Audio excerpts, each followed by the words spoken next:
The Raven by Edgar Allan Poe.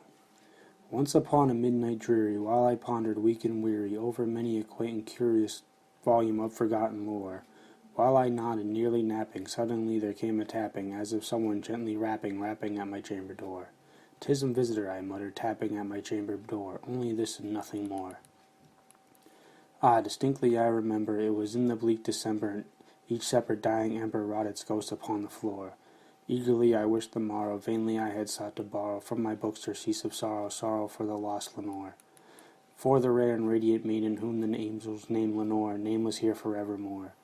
And the silk and satin certain rustling of each purple curtain thrilled me, filled me with fantastic terrors never felt before. So that now, to still the beating of my heart, I stood repeating, "'Tis some visitor entreating entrance at my chamber door. Some late visitor entreating entrance at my chamber door, this it is and nothing more." Presently my soul grew stronger, hesitating then no longer. "Sir," said I, "or madam, truly your forgiveness I implore, but the fact is I was napping, and so gently you came rapping, and so faintly you came tapping at my chamber door, that I scarce was sure I heard you. Here I opened wide the door, darkness there and nothing more." Deep into the darkness peering, long I stood there wondering, fearing, doubting, dreaming dreams no mortal ever dared to dream before. But the silence was unbroken, and stillness gave no token, and the only word there spoken was the whispered word Lenore. This I whispered, and an echo murmured back the word Lenore, merely this and nothing more. Back into the chamber turning, all my soul within me burning, soon again I heard a tapping, something louder than before. "Surely," said I, "surely that is something at my window lattice. Let me see then what thereat is, and this mystery explore. Let my heart be still a moment, and this mystery explore. 'Tis the wind and nothing more." Open here I flung the shutter, when with many a flirt and flutter in there stepped the stately raven of the saintly days of yore. Not the least obeisance made he, not a minute stopped or stayed he, but with the mane of lord and lady perched above my chamber door, perched upon a bust of Pallas, just above my chamber door, perched and sat and nothing more. Then this ebony bird, beguiling my sad fancy into smiling by the grave and stern decorum of the countenance of war. "Though thy crest be shorn and shaven, though," I said, "art sure no craven, ghastly grim, and ancient raven, wandering from the nightly shore? Tell me what the lordly name is on this Plutonian shore." Quoth the raven, "Nevermore." Much I marvel this ungainly fowl to hear discourse so plainly, though its answer little meaning, little relevancy bore. For we cannot help agreeing that no living human being ever yet was blessed with seeing bird above his chamber door, bird a beast upon the sculpted bust above his chamber door, with such a name as Nevermore.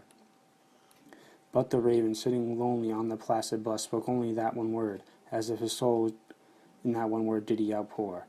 Nothing further then he uttered, not a feather then he fluttered, till I scarcely more than muttered, "Other friends have flown before. On the morrow he will leave me, as my hopes have flown before." Then the bird said, "Nevermore." Startled at the stillness broken by reply so aptly spoken, "Doubtless," said I, "what it utters is only stock and store, caught from some unhappy master, whom unmerciful disaster followed fast and followed faster, till his songs one burden bore, till the dirges of his hopes that melancholy burden bore, of never, nevermore." But the raven still beguiling all my sad soul into smiling, straight I wheeled the cushioned seat in front of bird and bust and door. Then upon the velvet sinking, I betook myself to linking fancy unto fancy, thinking what this ominous bird of yore, what this grim, ungainly, ghastly, gaunt, and ominous bird of yore meant in croaking nevermore. Thus I sat engaged in guessing, but no syllable expressing, till the fowl whose fiery eyes now burned into my bosom's core. This and more I sat divining, with my head at ease reclining on the cushion's velvet lining that the lamplight gloated o'er, but whose velvet violet lining, with the lamplight gloating o'er, shall she press nevermore. Then methought the air grew denser, perfumed from an unseen censer, swung by seraphim whose footfalls tinkled on tufted floor. "Wretch," I cried, "thy Goth had lent thee, but these angels had sent thee respite in Nepenthe for thy memories of Lenore." "Quaff, oh quaff this kind Nepenthe, and forget this lost Lenore." Quoth the raven, "Nevermore." "Prophet," said I, "thing of evil, prophet still if bird or devil, whether tempest sent or whether tempest tossed thee here ashore, desolate yet all undaunted, on this desert land enchanted, on this home by horror haunted, tell me truly, I implore. Is there balm and glee? Tell me, I implore." Quoth the raven, "Nevermore." "Prophet," said I, "thing of evil, prophet still if bird or devil, by the heaven sent that bends us above, by the God we both adore, tell this soul of sorrow laden, if with distant Aden, if still clasp a faint maiden whom the angels name Lenore. Clasp a rare and radiant maiden whom the angels name Lenore." Quoth the raven, "Nevermore." "Be that word or sign of parting, bird or fiend I shriek of starting, give thee back into tempest and the night's Plutonian shore. Leave no black plume as token of that lie thou hast spoken. Soul hath spoken, leave my loneliness unbroken, quit the bust above my door, take thy beak from out thy heart, and take the form from off my door. Quoth the raven, nevermore.